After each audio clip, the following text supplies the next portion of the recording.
Muy buenos días a todos. Somos alumnos de la Universidad Complutense de Madrid, del Instituto Miguel Catalán de Coslada y miembros de la Fundación Aspimip de Coslada. Hoy vamos a hablar de un tema muy importante, la alimentación en la antigua Roma. Al igual que nosotros hoy en día, en la antigua Roma también se preocupaban mucho por la comida, y aunque todos los días, tanto nosotros como los romanos, pensemos en ella, es algo que no ha interesado mucho a los historiadores hasta hace poco. Solían centrarse en otros temas, como las guerras o los libros antiguos, muchas veces dejando de lado temas como la comida o el cultivo de los alimentos. Sin embargo, la alimentación es un tema igual de interesante y muy importante. Acompañadnos y aprendamos juntos sobre la alimentación en Roma. Primero vamos a hablar de la agricultura. La agricultura estuvo siempre muy unida al calendario romano, ya que muchas de las fiestas públicas marcaban las etapas del trabajo en el campo y de la vida de los pastores y agricultores. Como ejemplo de estas fiestas tenemos las vinalias, que se celebraban en los meses de abril, agosto y octubre, y estaban dedicadas al vino, que fue fundamental en la alimentación romana. El vino tuvo un papel muy importante, puesto que a los romanos les gustaba mucho y era un producto al que todos los grupos sociales podían acceder. Sus variedades y usos eran muchos. Entre sus muchos usos, el vino fue empleado como aliño, en combinación con el aceite y una salsa de pescado que se llamaba garum. Se ponía especialmente en los vegetales hervidos y en los huevos fritos o duros. La tierra más famosa de cultivo fue la zona de Campania, de donde venía uno de los vinos más importantes, el Falerno. Otro de los elementos más importantes en la alimentación romana fue el aceite de oliva. Podía usarse tanto para aliñar como para condimentar, cocinar y freír. Además, era un ingrediente básico en la preparación de salsas. El aceite de oliva sirvió también para hacer ungüentos, medicamentos y perfumes, o para encender las lucernas, las lámparas romanas. Los molinos en la Hispania romana tenían diversas formas y funciones. En general se podían formar 3 grupos de molinos: los pequeños movidos a mano, los mayores puestos en movimiento por 1 o 2 hombres rodando, seguramente esclavos, y los grandes que los hacían funcionar por medio de un asno u otro animal de tiro. Estos molinos se utilizaban para hacer aceite, allanar la tierra, triturar la sal o triturar galgana, que era alimento de bueyes. La base de la dieta romana y así de la hispano-romana estaba basada en el trigo, aceite y vino. Por ello los cereales constituían entonces la base fundamental de la dieta. Estos eran molidos para obtener la harina, y para obtenerla se utilizaba el sistema de molienda. El grano era introducido entre las 2 piedras y por la fricción de ambas era molido mediante la rotación. El acto de rotar la pieza superior y móvil, llamada catillus, encima de la pieza inferior y fija, llamada meta. Estos molinos eran movidos por los molineros, que se les llamaba pistores, y dado el trabajo tan duro solo era realizado por esclavos castigados o condenados, llamando así pistrium el lugar donde se convertía el trigo en harina. Más tarde apareció otro tipo de molino, movido por agua, que era más industrial. Tras la abolición de la esclavitud por Constantino, que fue un emperador romano, los molinos, al no poder ser movidos por humanos, pasaron a ser movidos solo por agua. Después de haber visto cómo se trabajaba la harina, podemos hablar del pan. Junto con la cerveza, son 2 alimentos básicos y muy simples que se encontraban en la mesa de cualquiera en la antigüedad.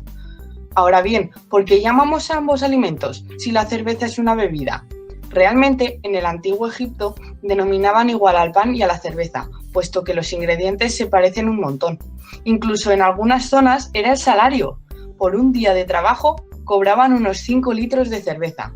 Y es aún más curioso, porque la palabra pan proviene de una lengua muy antigua en la que significaba alimento y protección. Es la protección contra el hambre, claro. El pan era la vida misma. Era lo que los diferenciaba de los animales, porque los animales tomaban el grano tal cual. El pan tierno, con leche, miel, vino y buenos cereales, era reservado para los ricos, y el pan con cereales baratos y rancio se reservaba para los pobres y los esclavos. El pan parte de su identidad porque el pan viene del trigo y eso solo crecía en el Mediterráneo. En zonas como Asia o América crecían el maíz y el arroz. Ahora vamos a hablar de las especias, que eran muy importantes en la cocina romana para cambiar el sabor de los platos. El consumo de hierbas aromáticas y especias exóticas en la gastronomía romana fue muy elevado. Algunas, como la pimienta negra y blanca, el azafrán o el jengibre, se importaban de Oriente. Se cultivaban también las especias del Mediterráneo en los jardines, que eran más baratas y por tanto eran más asequibles para la mayoría de la población. Algunas de estas eran el perejil, el anís, el comino, la menta, el ajo y la cebolla, para dar más sabor a los platos. Era muy importante, además, la combinación de sabores para buscar sabores sorprendentes que fueran nuevos y que nadie pudiese reconocer. Dentro de las conservas destaca el garum, una salsa de pescado propia de las clases más ricas de la sociedad romana. Se trataba de una salsa salada, hecha a base de vísceras, cabezas, agallas y sangre del pescado que se depositaban en tanques o cisternas para después colocar sobre ellos hierbas aromáticas. Lo único que faltaba era dejar fermentar esta mezcla durante un tiempo para que se pudiera consumir.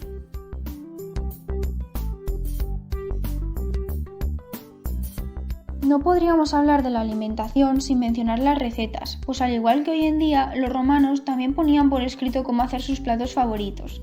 La mayoría de recetas romanas que se nos han conservado hasta nuestros días las escribió Apicio. Apicio no solo fue un patricio, es decir, un miembro de la aristocracia de Roma, sino también un autor romano que escribió De Re Coquinaria, un libro de casi 500 recetas de entre los siglos I y IV después de Cristo. En De Re Coquinaria podemos encontrar tanto recetas que se hacían para las clases altas de la sociedad romana como simples platos tradicionales que cualquier ciudadano romano tomaba diariamente. El éxito de sus comidas también se debe a que con pocos ingredientes o ingredientes muy básicos lograba suculentas recetas. Además, uno de los objetivos de Apicio al diseñar sus recetas era que el estómago de los comensales pudiera digerir correctamente la comida y no resultara muy pesada. Para ello utilizaba ingredientes como el aceite en lugar de las grasas animales. Por esto, uno de los ingredientes imprescindibles en la cocina romana, como también ahora en cualquier dieta mediterránea, era el aceite. Como ya hemos explicado antes, se podía utilizar para todo tipo de elaboraciones, para carnes, pescados, mariscos, verduras, para condimentar o incluso para hacer salsas. Otra de las bases de la cocina romana era el vino. Los romanos lo introducían en un sinfín de recetas para darle el toque agridulce que tanto les gustaba a sus platos. Del vino también se obtenía el vinagre, que cumple una función muy similar en la actualidad, es decir, aliñar alimentos. Varios autores nombran el vinagre en sus escritos como una de las esencias de la cocina romana. Un poeta romano llamado Marcial, en uno de sus poemas, afirma que un alimento sin un poco de vinagre no se disfruta de la misma forma. Como habéis visto, la alimentación era un tema esencial en la vida de los romanos, al igual que también lo es en la nuestra. Y en realidad no hay tanta diferencia, aunque hayan pasado nada menos que 2000 años. Esperamos que lo hayáis pasado igual de bien que nosotros aprendiendo sobre la antigüedad. Y muchas gracias por vuestra atención.